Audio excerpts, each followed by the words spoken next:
The poor TV guys might not have done. Yes, no, I'm just teasing you. How can tie, you possibly? David. I know, I got this in Milan years ago. Anyway, how can you possibly negotiate a deal like NAFTA in good faith when the US president is about to take a highly protectionist trade measure? We did have a conversation today with Ambassador Lighthizer about Section 232.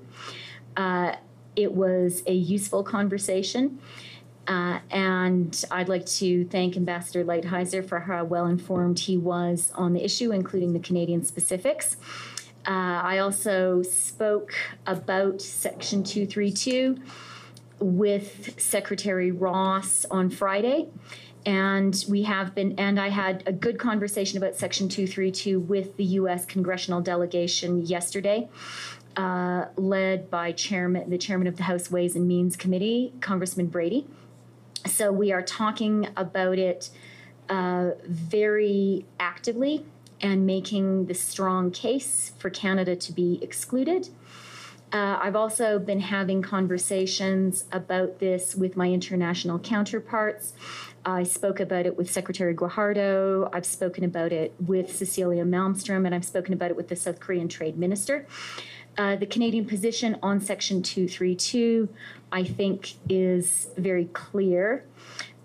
Pour mes collègues francophones, je veux seulement souligner qu'en tant qu'allié clé de NORAD et de l'OTAN, as an ally of NORAD and NATO, and as a main purchaser of American steel, Canada considers totally unacceptable any tariff on Canadian steel and aluminum. It's inexact to consider Canadian trade as a threat to national security of the United States.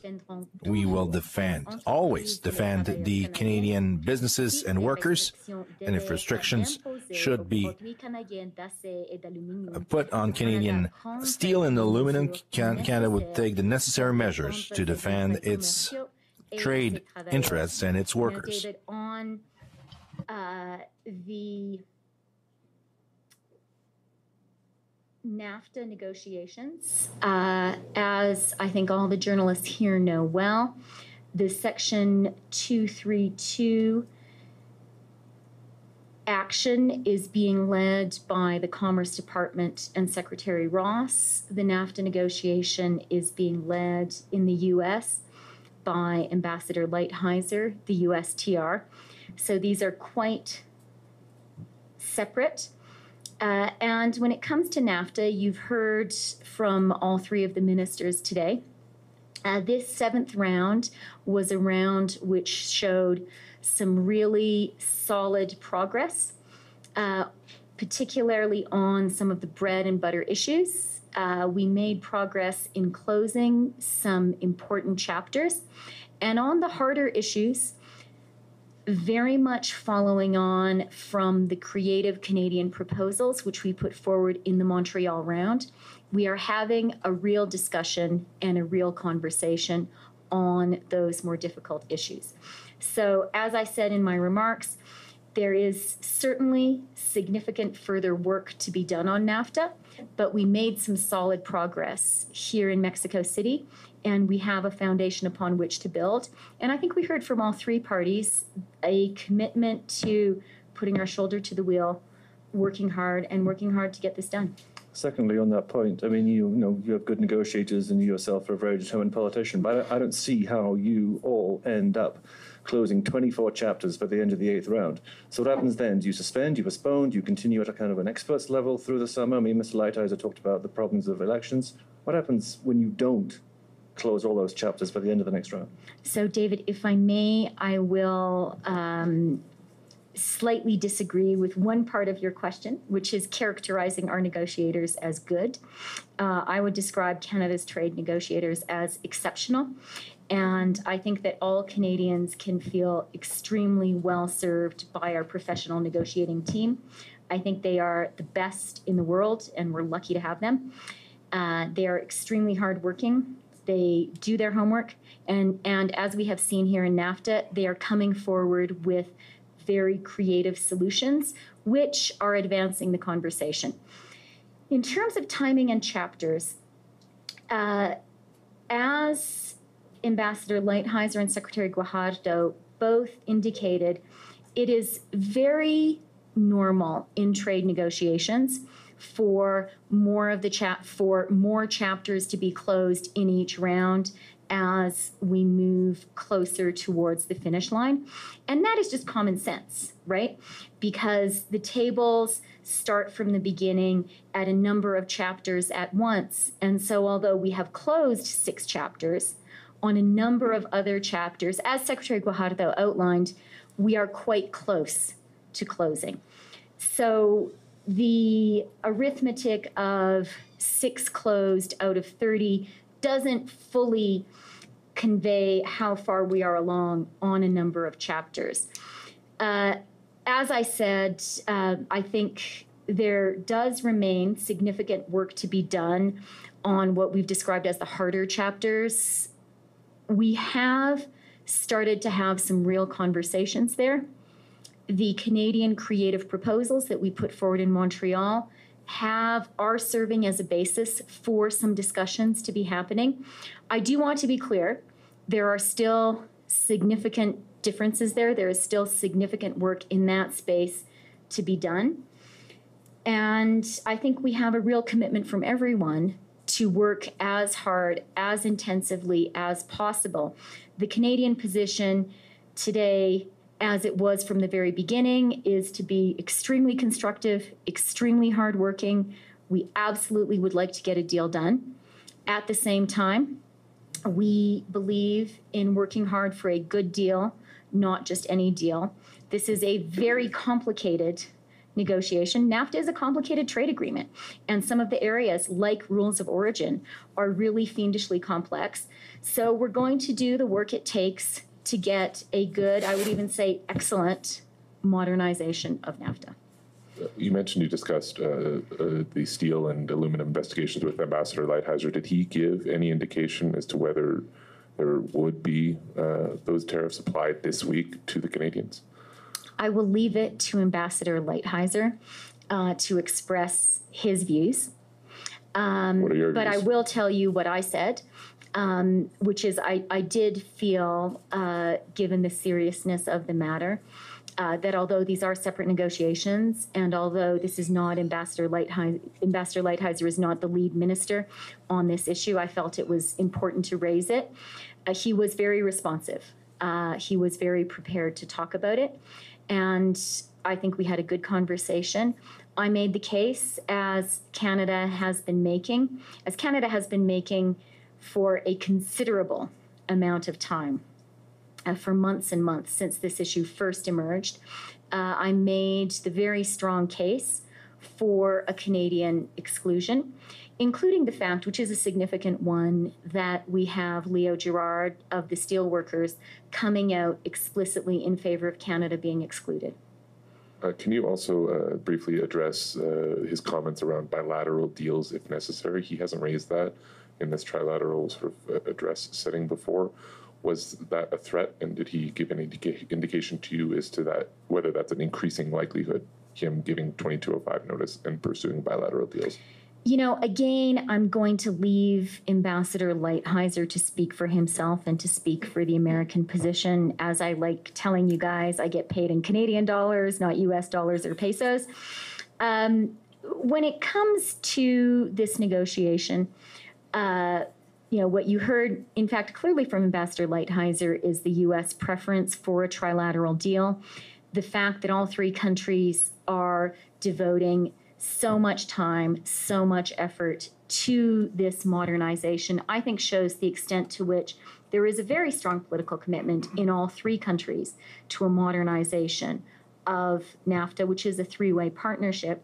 When it comes to the Canadian position, we also have been very clear from the start that NAFTA is a trilateral agreement, and that our approach is to modernize and update the very successful and very effective agreement that we have today. Hi, Minister. I wanted to just go back to what was your comments. And I might just say one more thing to Josh, which is, as you know, Josh, this is not the first time we've heard musings around that idea from our U.S. counterparts. I just wanted to go back to steel. When you said Canada would view any trade restrictions... You astonish me. As absolutely unacceptable, should restrictions be imposed, Canada will take appropriate responsive measures to defend our trade interests. I'm wondering if you can specifically give an example of how you would retaliate. I do not judge that this is the moment for us to be talking about the specifics of our responsive measures. So I'm going to leave it at that. But as I said in my statements, as we said last week, if necessary, we would consider any Section 232 action directed at Canada to be completely unacceptable. And in that event, we would take responsive measures to defend our workers and our industry. And are you prepared to follow through with these measures as these talks are about to hit round 8? As I said, we are prepared to take responsive measures. Section 232 action against Canada would be completely unacceptable. Minister, you say that 232 and NAFTA are on separate tracks, but the president said explicitly this morning that they're not, that if you want to avoid 232, you got to get a deal on NAFTA. So is there increasing pressure on Canada and Mexico to agree to something to the States that you don't face these steel tariffs? I was going to make some kind of joke about how all of us should take a break from social media, but I think I'll refrain from that. I meant journalists. I meant journalists should. No, our position is very clear. The position of our U.S. counterparts is very clear. Secretary Ross and the Commerce Department are responsible for the Section 232 action. And we have been talking with Secretary Ross about this for a long time. We were talking about it with him in the spring and summer. I spoke about it with him on Friday. As I said, I did deem it appropriate to raise today with Ambassador Lighthizer, even though it's not his file, because of the seriousness of the issue and because Canada really does consider that acting against Canada on Section 232 would be completely unacceptable. So we have raised it. But as far as we are concerned, these are separate negotiations. And as people in this room full of Canadian journalists who follow the trade file closely are aware, in working on trade in general, and in particular on trade with the United States, we are familiar with working on a number of issues at the same time and with a number of different interlocutors in the U.S. government. So you guys are just going to sort of ignore this link that Trump is making, this ultimatum he's giving you?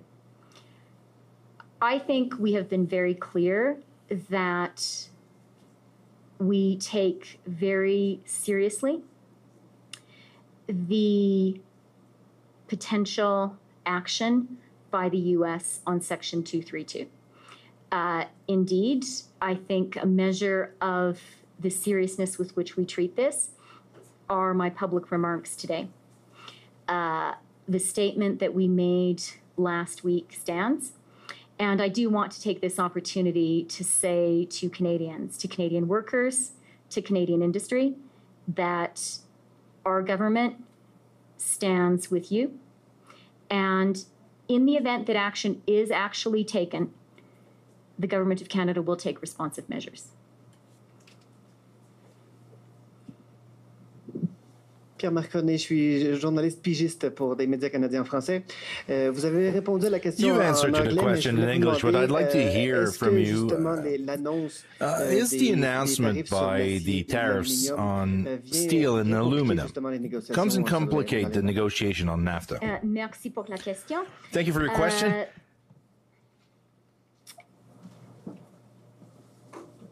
L'action sur the l'acier et action l'aluminium on steel and aluminum is a file under the Department of Commerce. A negotiation on NAFTA is a file for Ambassador Lighthizer and the USDR.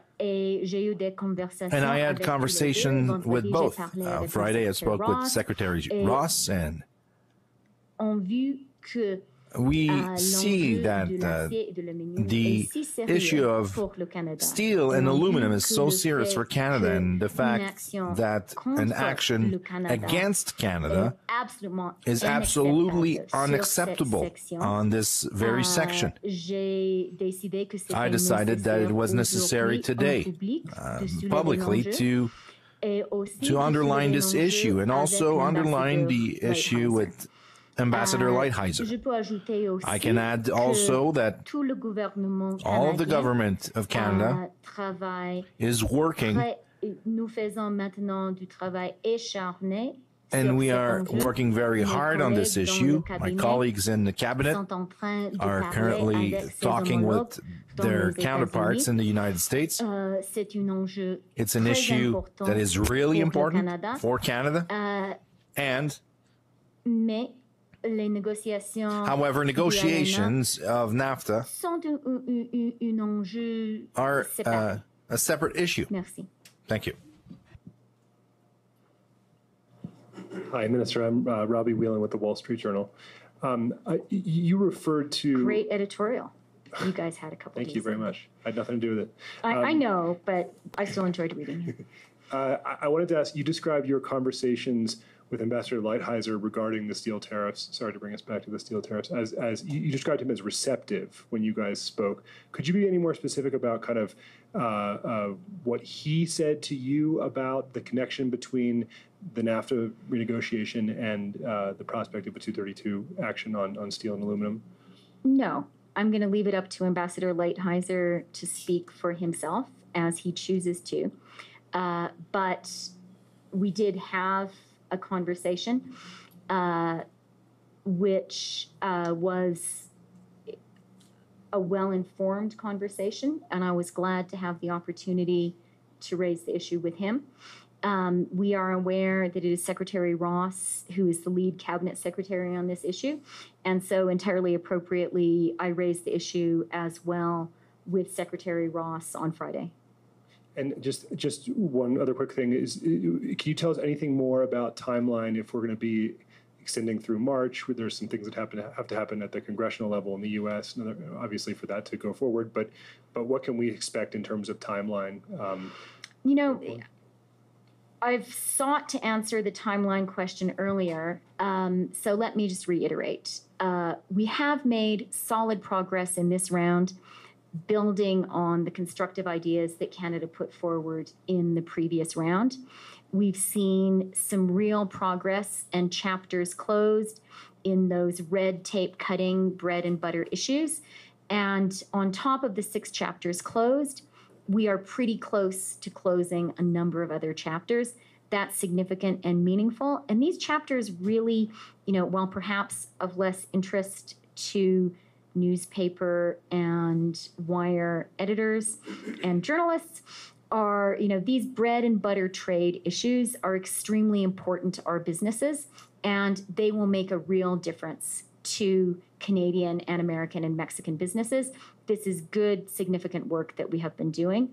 On the more difficult issues, as you heard from all 3 of us today, there has been now real engagement, much of it based on some of those creative ideas Canada put forward in the Montreal round, and that engagement is necessary. There is significant work still to be done, and we are working very, very hard on it. Canada is absolutely keen to work as intensively as possible. I would like to thank and praise our own negotiating team, who I believe have done their homework, been the best prepared, put forward creative ideas. We're going to keep on doing that, and we absolutely believe we can get to a great win-win-win outcome. We are keen to get there. Having said that, our objective is a good deal, not just any deal, and we're going to be committed to putting in the necessary work to get to a really good deal. Merci beaucoup d'être ici. We have run a bit over time, so the minister does need to go, but thank you all very much for being here. Okay. Very good to see everybody. Merci.